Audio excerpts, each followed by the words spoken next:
dia 121 e 122. Estamos na semana do dia 18 a 22 de maio de 2020 e estamos na segunda aula dessa semana.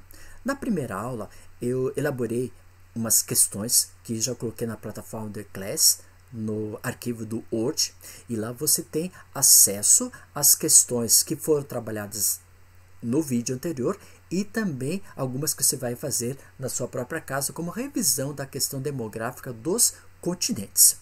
Na aula de hoje, nós iremos resolver algumas atividades relacionadas à sua apostila, onde você está escrito aqui, ó, de olho no vestibular, da apostila número 2, do primeiro módulo, a partir da página 29, 30, 31, 32, 33, 34, 35. Essas páginas nós iremos rever algumas questões com você, ok? Então vamos pedir a presença de Jesus através de uma oração para iniciar a nossa aula. Que o Senhor Jesus Cristo possa estar presente com cada aluno de 121 e 122 nas atividades que teremos, que possamos conseguir interpretar as questões e possamos entendê-las as mesmas. Muito obrigado por tudo. Em teu nome, Senhor Jesus Cristo, que te agradeço e te peço. Amém. Então vamos ver as nossas questões.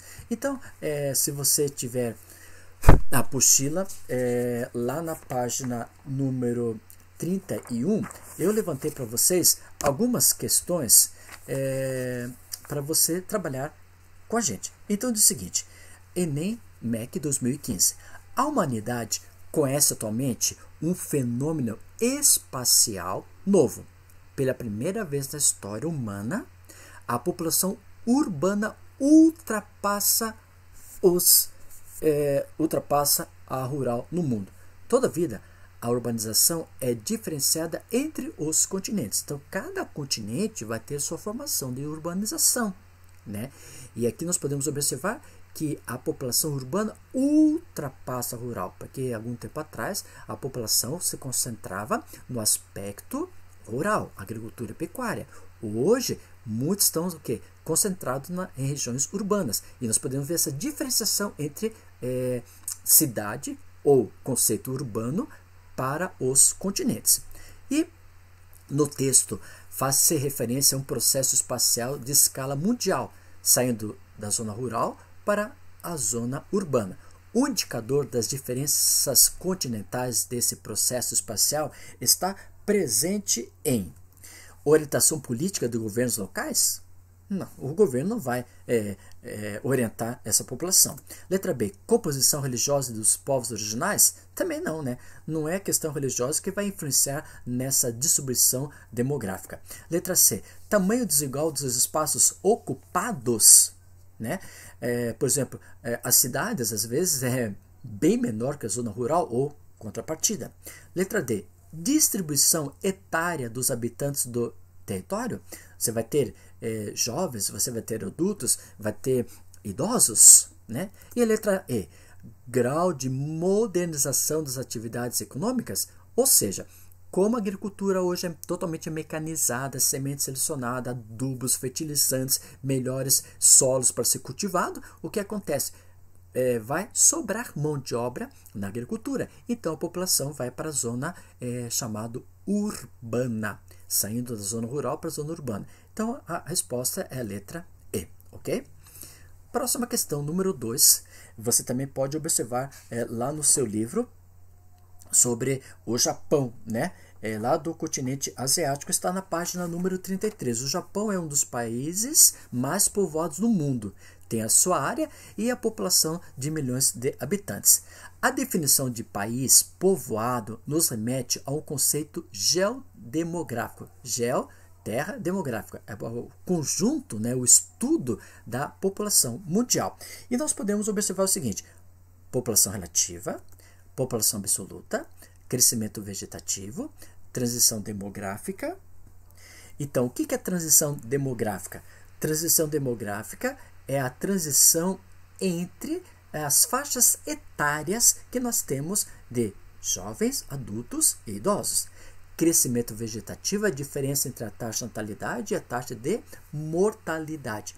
A população absoluta do local e é relativa quando você vai pegar a distribuição da área com a população. Então, a resposta correta dessa alternativa é a letra A. É uma questão bem acessível, né? População relativa por quê? Porque eu tenho a área e o número de pessoas. Então, isso é a relação entre o espaço territorial e a população. Já absoluta é a população total, desprezando a área, ok?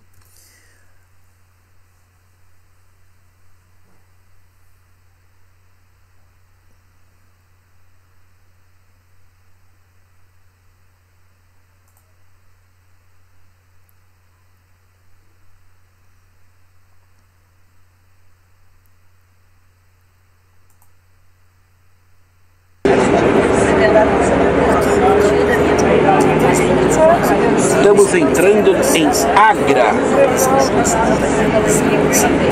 a cidade do Taj Mahal.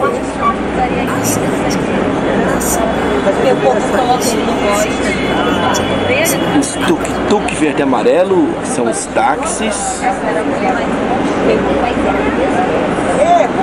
Isto é um pouquinho do aspecto típico da Índia. Vejam os trajes das pessoas.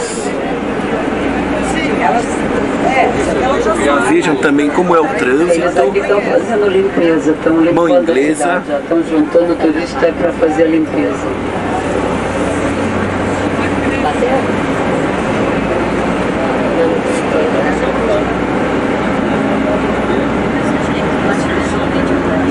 Mas daí a pessoa tem que saber.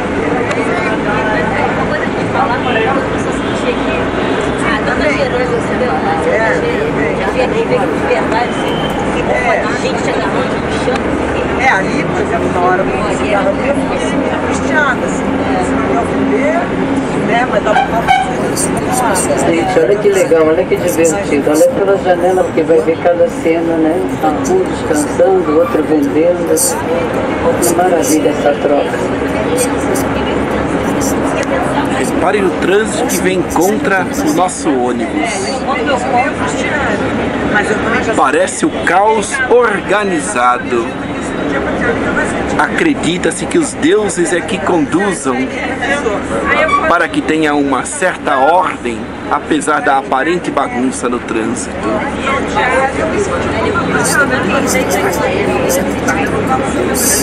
Então, repetindo, estamos na Índia, domingo 13 de setembro de 2015, às 17 horas e 41 minutos, hora local.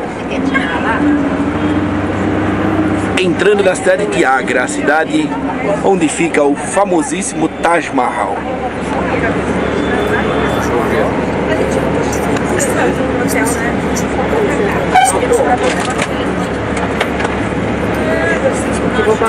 Não, falando sério, uma belezura, né? Olha, não percam porque está um movimento, o dia do mercado, ó, no horário do mercado, aquele mercado tem todo dia. É uma festa para os olhos, né? Olha o galinheiro ali também. É o frango, fresquinho ali na hora.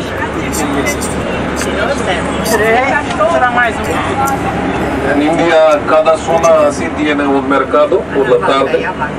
Olhem a Por la vaca. tarde van a mirar muchas señoras que son ama de casa, que salen para comprar verduras, frutas. Número 3, a questão número 3, você pode observar lá na página do seu livro, da sua apostila, página 34, a questão está relacionada ao mapa apresentado a seguir. E ali você vê o número de contingente populacional. O mais claro, de 2 a 0, e chega até o mais escuro, na legenda que você pode observar, tendo 4,5 a 7 na porcentagem de população de 2005 a 2010 relacionada ao crescimento da população urbana. E aí você pode observar que a leitura do mapa e os conhecimentos sobre a urbanização mundial permite afirmar que nos países do sul o crescimento urbano assumiu um caráter explosivo em especial no continente africano? Sim ou não? Certo, porque a África começou a crescer muito essa questão de urbanização, infelizmente, tendo um caos, mas tem essa estrutura. Letra B, na América Latina existem países com fraca urbanização devido à permanência de economias agroexportadoras? Né? Isso afirma-se que não, né? Porque na América Latina existem países com fraca urbanização por questões administrativas, falta de saúde, de água, rede de esgoto, tratamento e assim por diante. Letra C. Os países do norte, no caso da América, apresentam menores taxas de urbanização devido ao fenômeno de desmetropolização. É o contrário, né? Eles apresentam que maior taxa de urbanização e não por causa da desmetropolização. Letra D. As áreas com crescimento urbano acima de 3% estão associadas ao surgimento de áreas industriais? Não, pela própria atividade econômica do local. E a letra E. Nos países pobres da África e da Ásia, a rápida urbanização está associada à modernização do campo? Não. É relacionado a questões de atividade do governo, incentivo do governo para a formação da mesma. Então, a leitura do mapa e os conhecimentos sobre a urbanização mundial permite-se afirmar que, qual a resposta correta? A letra A. Nos países do sul, o crescimento urbano assumiu um caráter explosivo, em especial no continente africano. A procura de melhores salários, melhores empregos, melhores condições de sobrevivência. Então, ele sai da sua região rural para a zona urbana. Número 4, você pode observar essa questão que está lá na página número 35 da sua apostila e vem uma questão do mapinha que você pode observar. Lá tem no contexto mais ao norte, você vê aqui, ó, nessa parte mais norte aqui da cidade, você pode observar um conjunto de edifícios e depois aqui vê casas de palafitas típicas da região aqui do estado do Pará, por exemplo. Aí nós podemos observar no estudo das interações da sociedade com o meio físico, deve-se considerar fatores socioeconômicos, tecnológicos e culturais estudados na dimensão do tempo e do espaço. Ao analisar a representação da paisagem urbana apresentada na imagem, conclui-se que, vamos então a algumas questões. As formas de organização do espaço consideram a dinâmica natural das áreas de várzeas e da terra firme? Quando eles vão trabalhar nessa questão do meio ambiente, muitas vezes eles desmatam as áreas verdes e até as áreas firmes e até as áreas de várzeas. Então eles vão assumindo e estudando e trabalhando, interagindo com a própria sociedade, o povo vai invadindo regiões, como exemplo de favelas que nós temos. Letra B. Os aspectos da poluição das águas com o depósito de resíduos sólidos são de responsabilidade da população? É isso, é responsável a população? Não, não é responsável a população. A população provoca isso, mas o governo tem que administrar a área de saúde, a área de esgoto, para não ter esse problema voltado de depósitos de resíduos sólidos. Letra C. O modo de vida ribeirinho apresenta resistência diante da pressão da modernização urbana?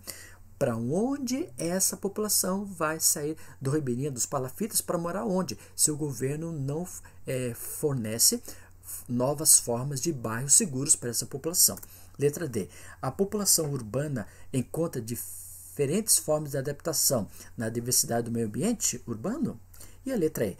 O contraste de formas revela as desiguais condições de vida da população da cidade. Lógico, só você observar naquele desenho lá da página número 35, número 19, você pode observar o contraste muito grande, bairros riquíssimos e regiões extremamente pobres. Então, no estudo das interações da sociedade como meio, deve-se considerar o quê? Questão social, questão econômica, questão tecnológica e questão cultural, que vai influenciar o quê? Essa grande desigualdade social da população. Resposta letra E. Aqui vou apresentar para você já a diferenciação entre a Índia, Agra, com a China, Hong Kong. Veja só a estrutura da organização diferenciada entre o contexto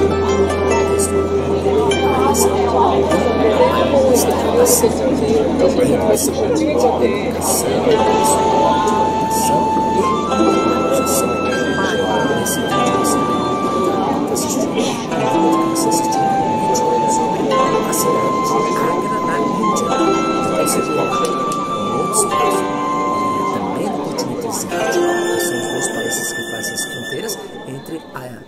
China, né?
Adentrando na questão número 5, lê atentamente o seguinte texto. Aí coloquei um vídeo sobre a Índia e um vídeo sobre a China, que por isso que eu coloquei para você ter essa visão geográfica de dois lugares. China e Índia são dois países do continente asiático que estão perto entre eles, mas tem uma área estruturada e outra área não. China é um país emergente, a Índia também é um país emergente, são respectivamente os dois países mais populosos do mundo, com o primeiro concentrando cerca de 1 bilhão e o segundo também 1 bilhão de pessoas, como você pode observar nessa questão e no seu espaço territorial. Sobre o tema tratado no texto, podemos afirmar que quais são as alternativas corretas que nós podemos observar de cada uma delas. O governo da China criou em 1978 a política do filho único como uma tentativa de aliviar os problemas sociais, econômicos e ambientais do Estado. Essa política se baseia em uma série de legislações e incentivos econômicos que beneficiam as famílias com apenas um filho e punem economicamente as famílias que têm mais de uma criança. Então, a partir de 78, o governo chinês criou na sua legislação que cada família tivesse o quê? Um filho, né? Agora, ou uma gestação só. Então, essa questão, nós podemos colocar o quê? Verdadeiro ou falso? Então, é verdadeira. Número 2 diz o seguinte: a política do filho único na China encontrou barreiras na tradição confuciana, segundo a qual cabe ao filho homem apoiar os pais na velhice. O resultado é um aumento dos números de mortes e abandonos de meninas recém-nascidas. Infelizmente, na China, pela filosofia de Confúcio, da doutrina dele, eles colocam que esse filho único é um problema. Porque se nasceu primeiro só uma menina, então eles vão desprezar, deixar de lado, assim por diante. Então tem que ser um menino. Então, essa questão, a política do filho único na China encontrou barreiras na tradição da cultura confuciana de Confúcio. Então, resposta verdadeira. Continuando, na Índia, as políticas de controle demográfico são extremamente rígidas, em parte devido a uma intensa reação pública em relação aos processos de vasectomias voluntárias iniciadas na década de 70 como forma de controle populacional. Aqui nessa questão, quando você vê lá assim, processo de vasectomias voluntárias, não é nada voluntário, é uma coisa imposta pelo governo, que foi no período de 1970. Foi o que? Imposto isso, né? Então essa questão, ela é falsa. A distribuição espacial da população no território chinês é consideravelmente homogênea, em fase, sobretudo, da adoção do planejamento populacional e dos impedimentos legais de imigrações adotados pelo governo maoísta. É uma distribuição homogênea? Não, é muito misturada, é muito heterogênea. Então essa questão é falsa. E última dessa questão diz o seguinte: o desafio para a Índia e a China é de encontrar um ponto de equilíbrio entre as questões de desenvolvimento econômico, consumo de recursos e alimentos e equidade de gêneros. Apresenta-se como impossibilidade que essas sociedades retornem à situação de que partiram na segunda metade do século XX, quando suas explosões demográficas intensificaram-se. Questão verdadeiro ou falso? Verdadeiro. Então a resposta ficou verdadeiro, verdadeiro, falso, falso e verdadeiro. Com isso, nós fizemos algumas atividades do seu livro, da sua apostila, do módulo número 1, da apostila número 2 do segundo bimestre, que é da página 29 e 35. Então, da página 29 até 35, realizei com você 5 questões referentes a cada continente. E agora eu vou esperar você, através dessas postagens de fotos, para você ter essa nota de validade para o segundo bimestre. Vamos orar. Querido bom Deus, muito obrigado pelas vitórias alcançadas em Jesus Cristo. Quero convidar o Senhor Jesus para estar presente com cada aluno de 121 e 122, concedendo suas bênçãos e que eles possam ser abençoados por Ti e também estendam essas bênçãos aos seus queridos familiares. Muito obrigado por tudo. Em Teu nome te pedimos, em Jesus Cristo, nosso Salvador. Amém. Muito obrigado pela paciência de trabalharmos em interpretação das questões e está sendo ótimo ver vocês nas lives de toda segunda-feira, e eu gostaria de ter vocês mais abertos às suas câmeras para a gente poder discutir e conversar os assuntos relacionados com aquilo que foi dado até o presente momento na educação remota. Que Deus abençoe. Fui.